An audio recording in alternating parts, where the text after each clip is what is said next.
하나님 아버지, 은혜를 감사합니다. 귀한 주일 아침을 우리에게 주시고 기도로 나가게 하시니 감사합니다. 우리에게 말씀하여 주시고 그 말씀 따라 기도의 자리로 나가기 원하오니 성령님 우리를 인도하옵소서. 예수님 이름으로 기도드립니다. 아멘. 찬송가 425장 하나님께 찬양드립니다. 주님의 뜻을 이루소서. 고요한 중에 기다리니 진흙과 같은 날 빚으사 주님의 형상 만드소서. 주님의 뜻을 이루소서. 주님 발 앞에 엎드리니 나의 맘속을 살피시사 눈보다 희게 하옵소서. 주님의 뜻을 이루소서. 병들어 몸이 피곤할 때 권능의 손을 내게 펴사 강건케 하여 주옵소서. 주님의 뜻을 이루소서.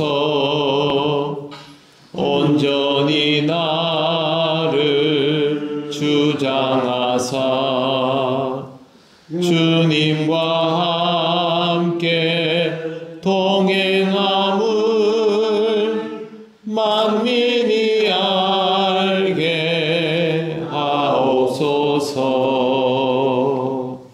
아멘.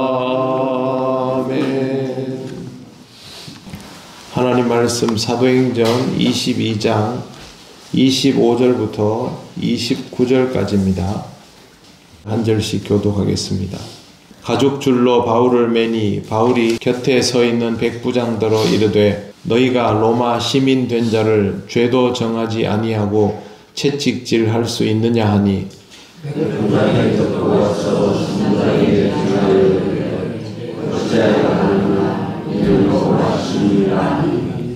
천부장이 와서 바울에게 말하되 내가 로마 시민이냐 내게 말하라. 이르되 그러하다.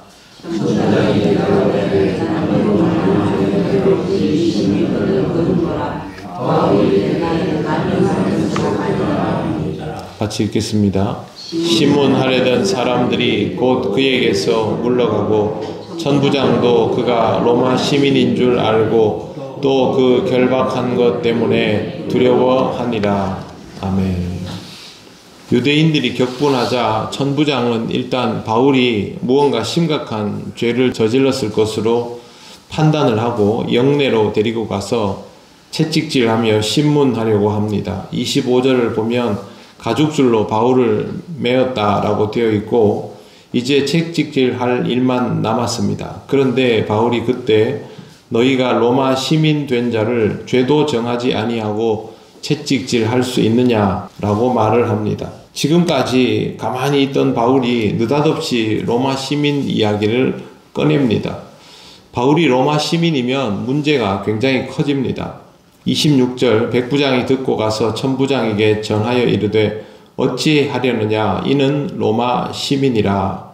로마의 형법은 황제 아구스토의 칙령에 의해서 확정이 되고 이후에는 발레리안과 포르시안 법에 의해서 엄격히 규정이 되어 있습니다. 로마 시민과 관련된 소송은 로마의 형법에 의해서 절차가 진행이 되는데 복잡합니다.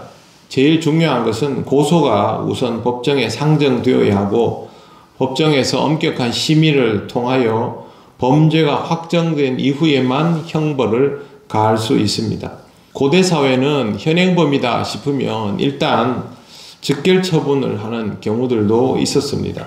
지금도 보면 바울을 일단 붙들어 놓고 신문을 해가지고 죄가 있는지 없는지를 밝히려 하는 것이죠. 신문했는데 죄가 없으면 그래 죄 없으니까 놓아줄게 그러면서 나중에 채찍질 당하고 노임을 받을 수도 있습니다. 이렇게 해도 일반인들은 뭐라 할 수가 없습니다. 그러나 로마 시민권자는 예외였습니다. 로마 시민권자는 로마의 법으로 일단은 고소부터 해야 되고, 고소가 상정이 되면 로마의 행정관과 고문단 앞에서 공청회를 갖도록 되어 있습니다. 이런 과정이 있기 전에 로마 시민을 채찍질하면 명백한 위법입니다. 만약에 이것을 어기고 채찍질을 하면 오히려 벌을 준 사람이 벌을 받도록 되어 있기도 합니다. 나중에 이 로마 시민에 관한 법은 더 진화가 됩니다. 로마 시민의 경우는 일단 유죄 판정을 받았다 할지라도 판정이 잘못되었다라고 생각을 하면 로마 법정에 상고를 할 수 있었고, 그때까지 범법자 취급을 받지 않도록 되어 있습니다. 거의 지금 현대 사회에서나 볼 수 있는 법이 로마 시민에게만 적용되었던 것이죠. 한마디로 로마법은 로마 시민을 철저하게 보호하는 방식으로 제정되어 있다라고 보면 됩니다. 중요한 사실은 바울이 이 로마법에 대해서 아주 잘 알고 있다는 것입니다.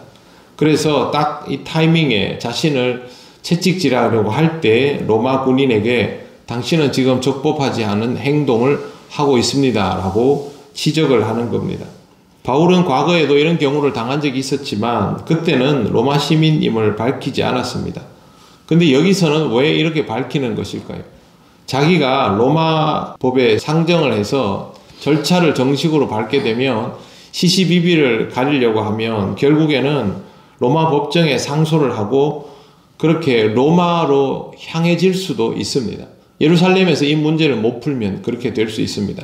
예루살렘은 분명히 바울에 대해서 함부로 대할 수는 없지만 끝까지 이 일을 제기할 수는 있는 상태입니다. 왜 그러냐면 지금 예루살렘에서 선동하고 있는 사람들이 예루살렘 사회의 주체들 아닙니까? 결국에는 지도자들이 백성을 선동해가지고 일을 이렇게 만들었기 때문에 지금 바울이 로마 시민권자라고 해도 여기서 문제 해결을 못 봅니다. 로마까지 끌고 가야 되고, 그러면 이것이 자신이 앞으로 로마를 향해서 가지고 있던 선교 비전과 맞물릴 수 있다는 생각까지 했던 것으로 보입니다. 그런데 천부장 입장에서는 굉장히 큰 문제입니다. 27절 천부장이 와서 말하되 내가 로마 시민이냐 내게 말하라 이르되 그러하다. 한 번 더 확인을 했는데 로마 시민이 분명히 맞다고 합니다. 그런데 천부장이 이렇게 말합니다. 28절을 보시면 천부장이 대답하되 나는 돈을 많이 들여 이 시민권을 얻었노라. 바울이 이르되 나는 나면서부터라 하니. 굉장히 좀 웃기는 대화가 주고받아지고 있습니다. 로마 시민권은 이름이 시민권이지 사실상의 특권을 말하기 때문에 이걸 돈으로 사는 경우들이 아주 많았습니다. 원래 로마 시민권을 부여받을 수 있는 사람은 로마 시민으로, 정말 로마 시민으로 태어나거나 아니면 고위층이 되었던 사람들, 로마 제국을 위해서 특별한 공헌을 했던 사람들에게 주어졌습니다. 그런데 일부는 지방의 행정관에게 뇌물을 주고 시민권을 사기도 했습니다. 천부장이 그런 케이스였던 것입니다. 돈으로 시민권을 사는 일들은 점점 빈번해지고 이것이 권력자들이 부를 축적하는 수단이 되기도 했습니다. 그런데 바울은 나면서부터라고 말합니다. 그의 조상이 로마 시민권자라는 뜻입니다.